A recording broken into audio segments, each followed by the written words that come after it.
Hello, everybody. Today is December 14th, 2023. I'd like to start off by saying thank you to all my new subscribers. Also, thank you to everybody who's been commenting. I've seen a huge increase in the amount of comments that have been left, and whether you have a positive comment or a negative comment, I appreciate it because honestly, both of them prove what I'm saying is to be true. But this video is addressing further on down the little mini series on 10 things that are considered to be taboo while speaking with friends and family, things you shouldn't bring up. And this is video question number 5, which is sexuality. Historically, it's been considered wrong or taboo to talk about your sexuality with your friends or your family, especially not at work, and so on. Well, let's stop and think from a conscious perspective. Whose opinion is most important? Is your mother and father's opinion about your sexuality the most important? Is your friend's opinion about your sexuality the most important? Or is general society? Honestly, the most important is what you get from your heart, what you get from your God, your creator, wherever your energy comes from. That is the only truth about your sexuality, and really that's the only person, if you will, that can judge you. That being said, if you are in the world and you go by, a different sexuality reference, whether it be he, she, they, the, their, and so on. Hey, I love you guys. I respect you. I don't have an opinion one way or another. But I do have an opinion when it comes to getting upset with other people that don't know how to properly address you. You have to think with your heart and think, is this person being malicious, or is this person ignorant, or is this person just filling with their heart, and their heart is telling you that you're a man or you're a woman if you're transgender. Please try to understand where they're coming from. I've seen elderly people in restaurants that said, thank you, sir, thank you, ma'am, and the server go off on the elderly person for misrepresenting them. You can find videos all over YouTube, all over TikTok, wherever, of people being upset by another person that has misrepresented them. But yet, if a person has a lot of facial hair, it should be understandable if somebody is trying to be respectful and says, yes, sir, instead of if you choose to go by, she. Also, when it comes down to sexuality, honestly, isn't it only your business? I have had so many people, when they introduced me to someone over last year, because I've talked to, now it's over 50,000 plus people, and people tend to introduce somebody and saying, oh, hi, this is John and he's gay, or this is Stephanie and she's lesbian. And each time I think to myself, why is it important that I know that they're gay or lesbian or transsexual or anything? Because honestly, the important part for me is the interaction that I have with them, the vibrations that I receive, how they treat me, how they treat others. That's what's important to me. What they do in their intimate time alone with another person has absolutely nothing to do with me. I honestly know that I have no right to judge, because I am not living my life through their illusion. My brain has not been programmed the way their brain has been programmed. Therefore, why in the world would I even try to begin to feel I have the right to judge them when really none of us truly know what's going on in their head?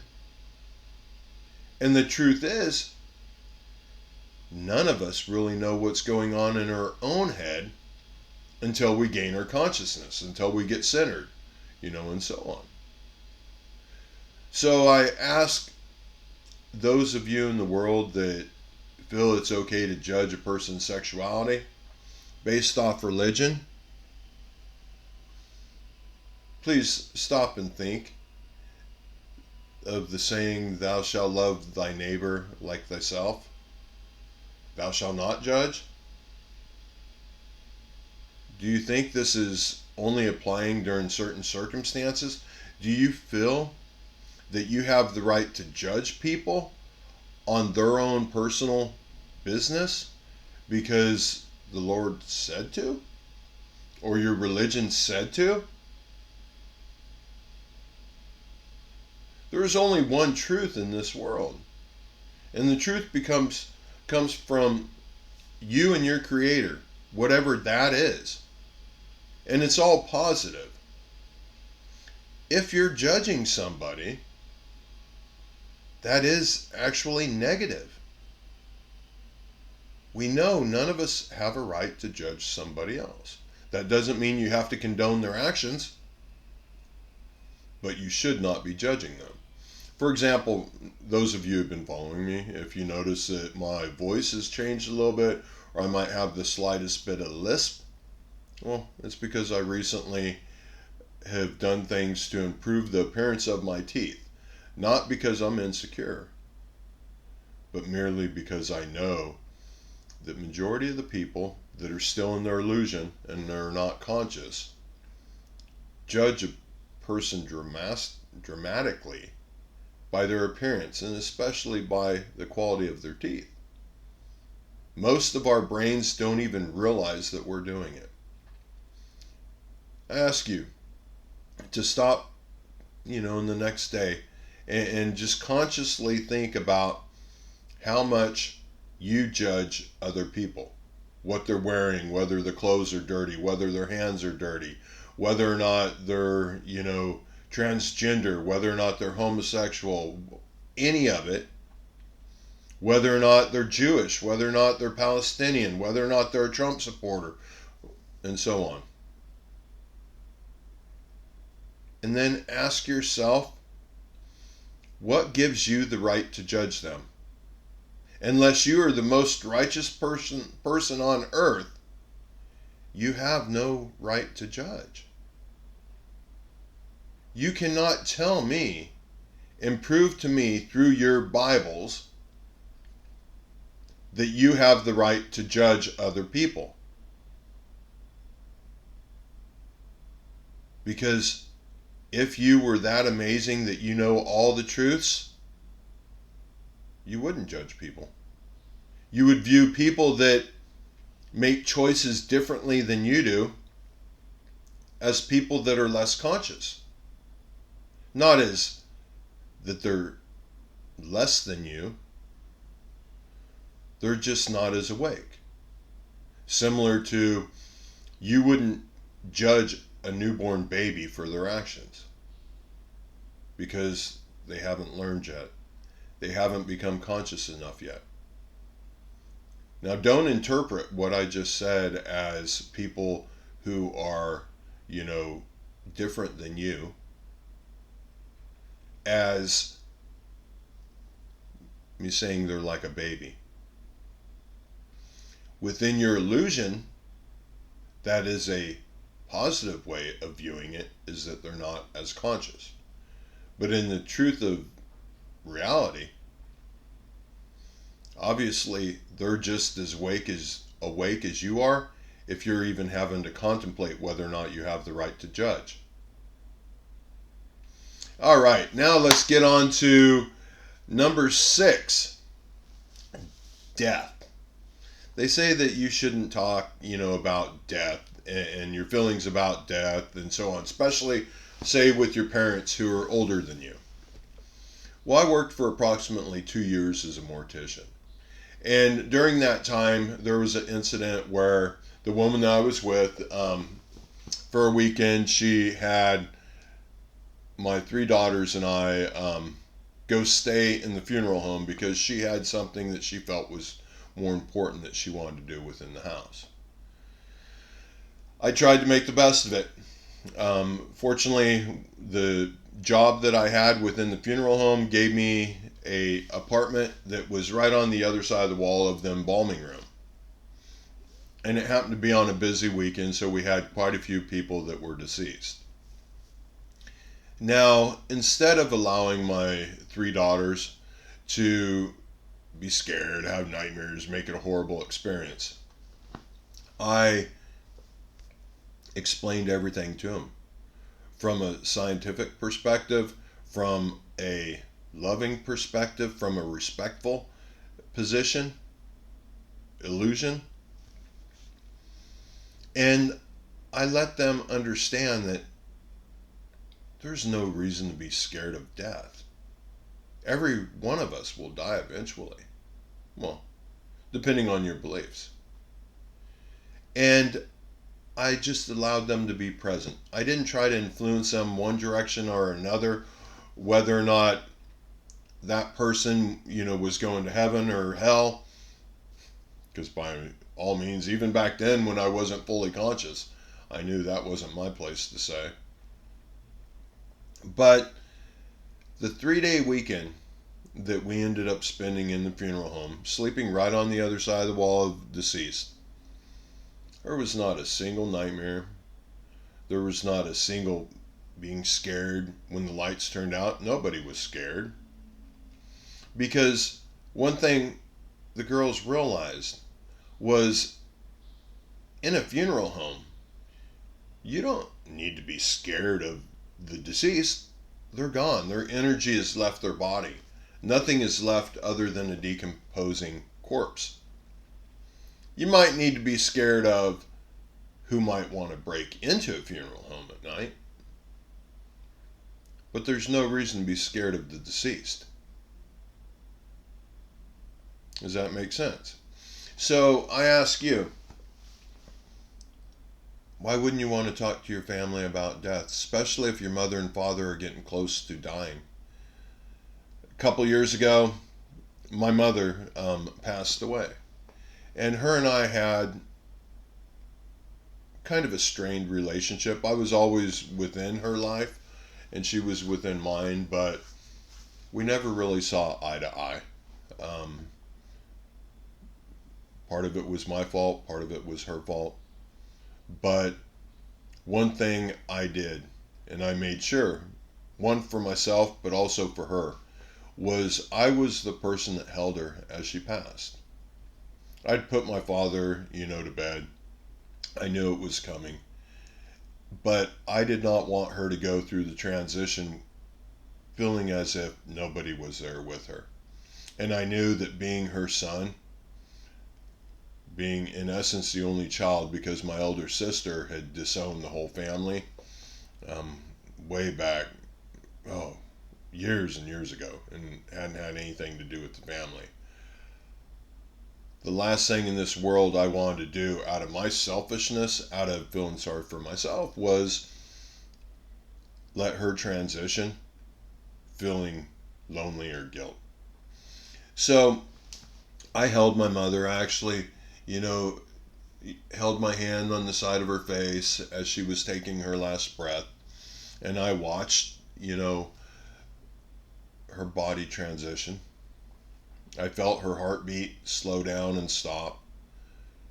And as she did, I actually felt energy shock wave, if you will, go all the way down to the tips of my toes.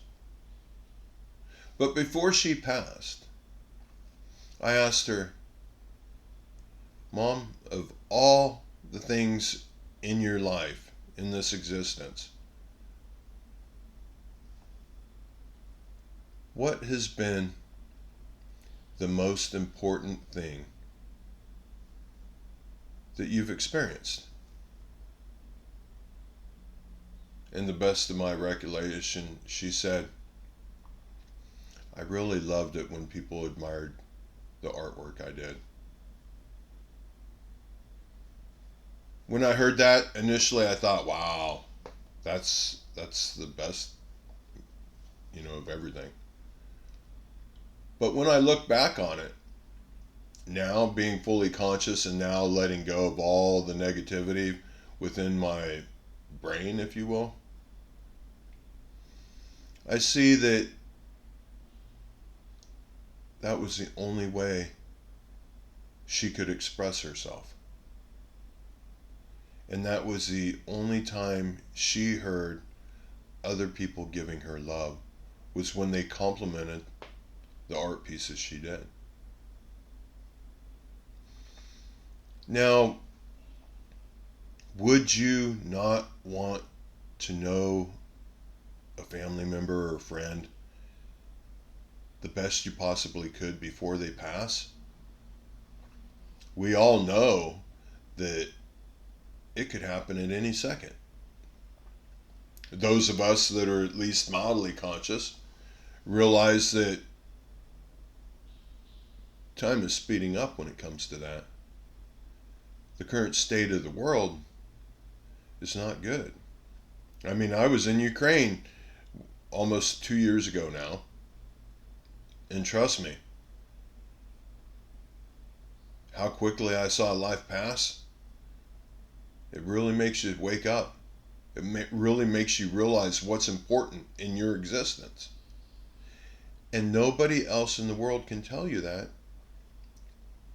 The only way you can find your truth is by waking up and becoming conscious and finding the truth between you and your God.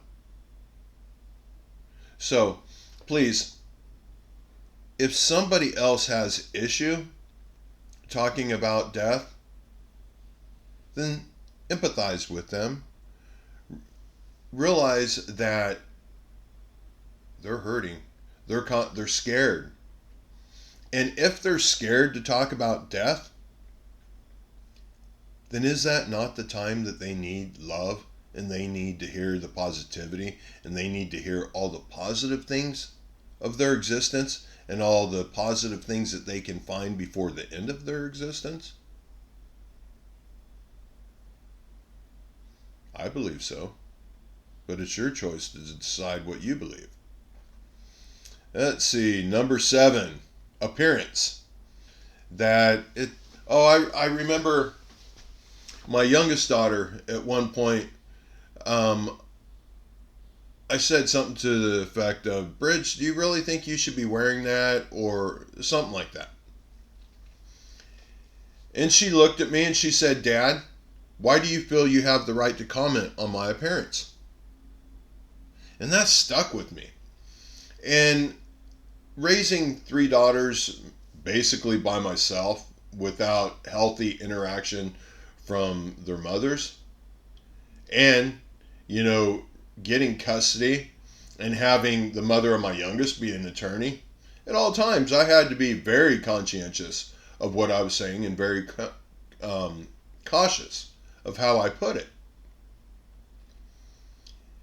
And when she asked me, what gives me the right to have a comment on her appearance, instantly my, defense mechanism, my illusion, the 20% of the brain that always looks at the negative first, wanted to, say, because I'm your parent. Let's think a little deeper than that. What is important is that a young human being that is learning how to survive in this world, one of the most important things is that they're comfortable with themselves. We should not be trying to raise our children, if you will, or change how our parents, change how our friends appear simply because we don't like how they look. Now, if they ask you what your opinion is of their appearance, if you don't have something positive to say, then say, I'd rather not comment because I don't really have anything positive to say. Then if they look at you and say they want to know the truth, then very gently, in a positive way, state how you feel. Every single statement can be said in a positive way instead of coming out and just saying, oh, I think he looks, stupid or so on and so on. Anyway, that knocks out a few of them, and I have a few more left, but that's it for now. I love you guys. And I've had a couple people say, Trent, why don't you spend the money and start making your videos more visually appealing and so on, or edit your videos? The reason why I don't is because I'm talking to you from the heart. I'm not willing to play any tricks to try to get you to listen. For example, I have on my YouTube channel, it's to where I do not, allow any advertising. The reason for that is because I do not feel what I'm trying to do is right to make any money off of anything. When you're truly doing something out of love, how could you possibly try to make money off it or be willing to make money off it? Now, that being said, I have noticed that some of my videos have commercials at the very beginning. I assure you, it's not me doing it. I could contact YouTube and get upset and say, hey, I'm not receiving any money from this. I didn't approve this, yada, yada, yada. But I believe everything happens for a reason. And if you look at it, the ones that have ads in it that I've noticed happen to be the ones getting a tremendous amount of view. So therefore, that would be a positive thing. But I just want you to know that way back in the beginning, I swore I'd never make any money off of what I'm trying to say. I expect nothing from you guys. I'll be 100% transparent. And those are my truths. I'll talk to you later. Bye-bye.